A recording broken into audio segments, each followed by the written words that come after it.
Ladies and gentlemen, welcome to Chanel Jasmine, the best novel Chanel for romantic stories. Hai guys, selamat datang di channel Jasmine, channel terbaik untuk menyimak novel-novel romantis. Mohon dukung channel ini dengan subscribe, like dan share video-video yang ada di channel ini. Terima kasih. You were like a father interfere with the Wuji sect. and you betrayed everything I taught one man. This formation will be your doom. Kaisar Agung Seni Bela Diri bab 1363. Gerak, keping giok di tangan Long Jue hancur berkeping-keping. Seketika, aura dingin yang ekstrim menyebar, memenuhi seluruh alam semesta. Roar, sebuah pusaran hitam muncul, diikuti oleh raungan dari monster tulang raksasa yang seluruh tubuhnya berkilauan seperti kristal es, melesat keluar dari pusaran itu. Xuanming, ini adalah monster kuno yang sangat terkenal di era Dayan. Konon, ia adalah makhluk yang lahir dari kekacauan, dan saat baru muncul, ia sudah memiliki kekuatan penguasa Dao sejati biasa. Di era yang jauh itu, monster kuno Xuanming mengamuk di alam semesta, reputasinya menakutkan, hingga kemudian, legenda mengatakan monster kuno yang perkasa ini ditaklukkan oleh penguasa Dao sejati Naga Yin. Penguasa Dao Laitian juga merupakan keberadaan yang cukup kuno, jadi ia langsung mengenali monster kuno Xuanming ini. Dengan monster kuno Xuanming ini, bahkan jika mereka tidak bisa mengalahkan Luo Xiu, setidaknya melibatkannya bukanlah masalah. Laitian sebenarnya tidak ingin bertarung dengan Luo Xiu, tetapi ia harus melakukannya. Jika tidak, Wuji pasti akan memicu batasan di dalam jiwanya, membuatnya hancur berkeping-keping.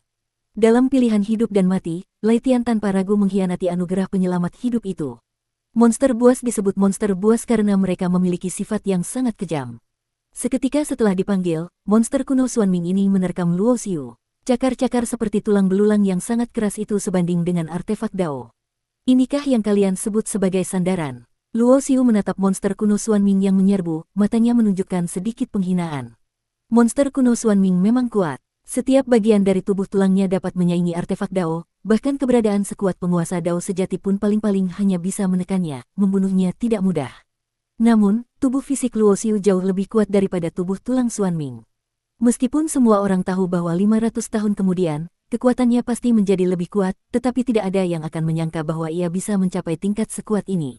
Boom! Ia melangkah ke udara, kekosongan di bawah kakinya hancur, retakan besar menyebar ke segala arah. Satu pukulan sederhana dilancarkan. Cahaya yang seolah-olah artefak Dao sedang diaktifkan berkumpul di tinjunya, lalu berbenturan keras dengan cakar monster kuno Xuanming. Gerak, tulang-tulang yang hancur berhamburan tak terhitung. Cakar tulang yang bahkan tidak bisa dihancurkan oleh artefak Dao tingkat menengah, kini hancur lebur oleh satu pukulan Luo Xiu.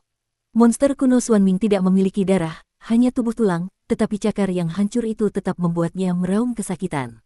Dari lubang hidungnya, menyembur dua helaan udara dingin. Kekuatan es dingin membanjiri seluruh alam semesta. Monster kuno Xuanming memiliki dua kemampuan terkuat, satu adalah tubuh tulangnya, yang sebanding dengan kekuatan artefak Dao, dan yang lainnya adalah kekuatan es dingin, yang dapat membekukan segalanya. Konon, dimanapun monster kuno Xuanming lewat, tempat itu akan menjadi daerah beku. Puluhan ribu mil alam semesta berubah menjadi dunia seperti kristal es. Kekuatan aturan Dao apapun di sini akan membeku, seperti domain monster kuno Xuanming. Lapisan-lapisan kristal es muncul di tubuh Luo Xiu. Monster kuno Xuanming mengayunkan cakar lainnya, menyerang Luo Xiu dengan ganas.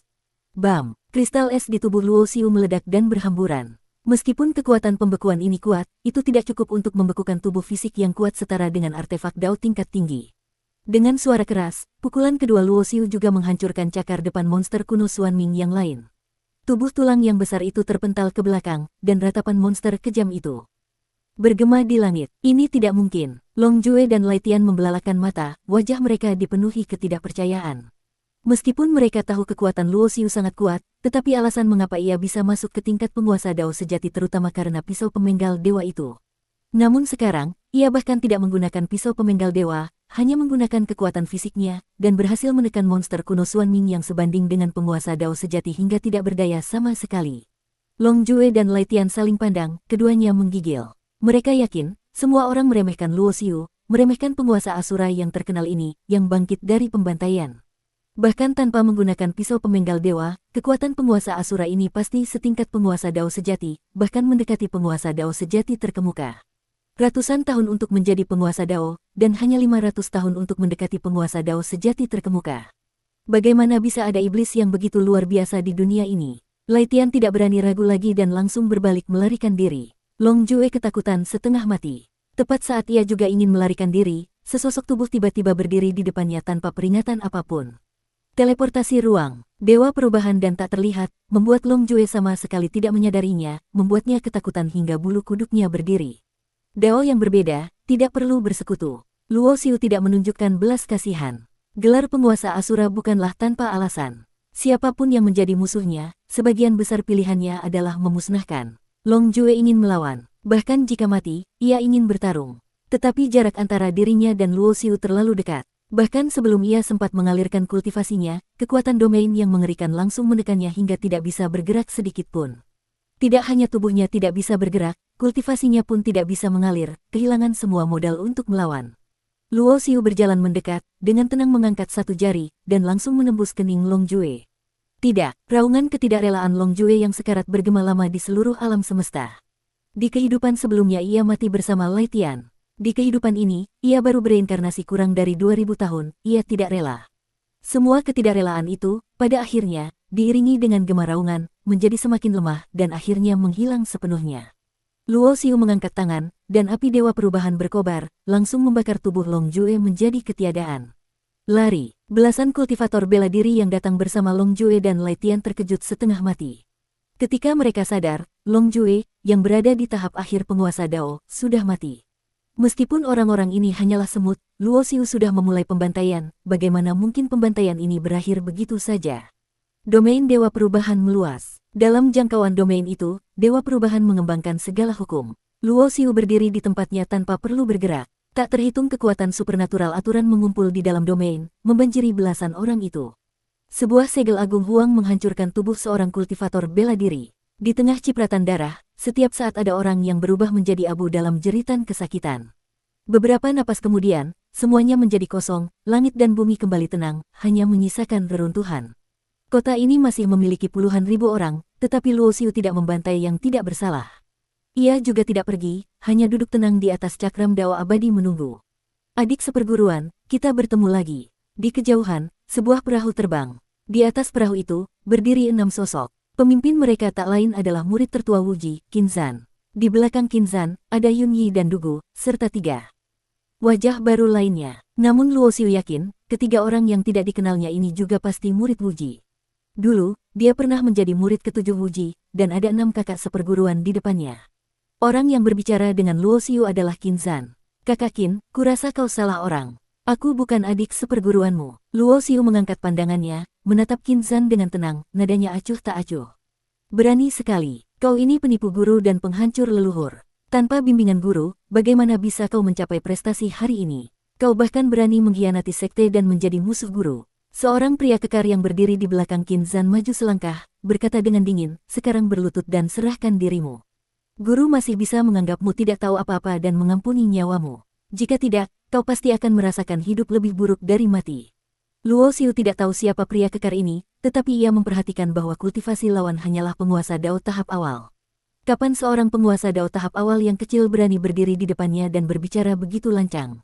Ia melirik Qin Zhan, sama sekali tidak mempedulikan pria kekar yang berbicara sombong itu, dan berkata, idiot tak berotak seperti ini pun bisa menjadi murid Wuji. Sepertinya selera Wuji sangat buruk. Dasar bajingan, apa katamu? Pria kekar itu marah besar, aura kuat memancar dari tubuhnya, diselimuti energi kekacauan. Wajah Qin Zhan sangat kompleks. Ia tersenyum pahit, ini adalah murid ketiga guru, Yuan Kun, yang lahir dengan tubuh dewa kekacauan. Wuji memiliki persyaratan yang sangat tinggi dalam menerima murid. Setiap orang yang bisa dia terima sebagai murid memiliki bakat dan kemampuan yang luar biasa.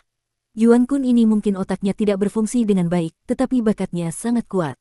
Tubuh dewa kekacauan adalah fisik yang sangat kuat, dalam sejarah yang tak terbatas, hanya muncul tidak lebih dari 3 kali. Wuji mengirim kalian, apakah untuk bertarung denganku? Tatapan Luo Xiu menyapu ke 6 orang itu. Jujur saja, Qin Zhan dan Dugu pernah menyelamatkan nyawanya dan membantunya.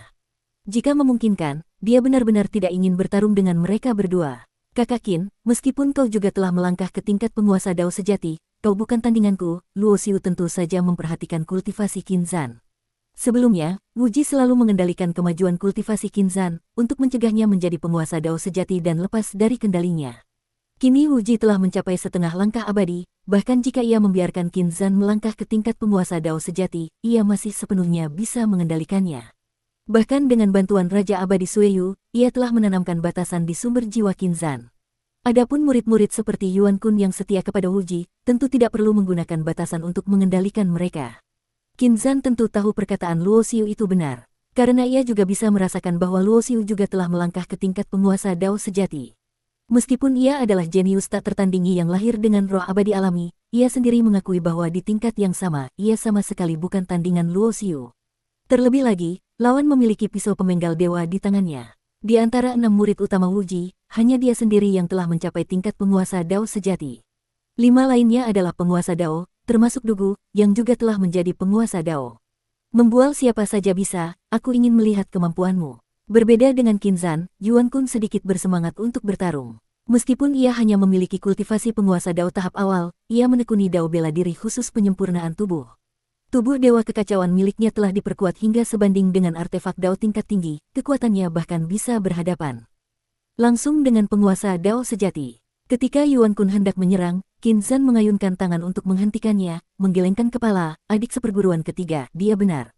Kau dan aku bukan tandingannya. Meskipun Yuan Kun sombong, ia sangat menghormati kakak seperguruan tertua ini. Kata-kata yang sama, jika diucapkan Luo Xiu hanya akan membuatnya marah. Tetapi ketika Qin Zan mengatakannya, ia memilih untuk percaya. Sombong tidak berarti idiot sungguhan. Mampu membuat kakak seperguruan tertua mengakui bukan tandingan, apakah orang ini benar-benar sekuat itu? Jika memungkinkan, aku dan Dugu tidak ingin bermusuhan denganmu, tetapi takdir memang begini, keberuntungan mempermainkan orang. Dalam pertarungan ini, kau tidak perlu menahan diri. Qin Zan menghela napas panjang, tatapannya tiba-tiba menjadi tegas, menatap lurus ke arah Luo Xiu. Dugu mengepalkan pedang di tangannya. Ia menatap Luo Xiu dan mengangguk, tanpa berkata-kata, namun lebih bermakna daripada 1000 kata. Bentangkan formasi. Qin Zan berteriak pelan. Kelima orang lainnya berubah menjadi cahaya yang mengalir, terbang masing-masing ke 5 arah berbeda. Wu Ji tentu tahu bahwa hanya dengan 6 muridnya, ia tidak bisa mengalahkan Luo Xiu. Oleh karena itu, ia meninggalkan sebuah formasi. Dengan kekuatan 6 orang Qin Zan yang membentuk formasi, itu sudah cukup untuk menghadapi penguasa Dao sejati terkemuka. Terlebih lagi, pengaturan Wu Ji tidak akan sesederhana itu. Beberapa penguasa Dao sejati yang hidup dan matinya dikendalikan oleh batasan, saat ini juga sedang menuju ke sini. Bersambung.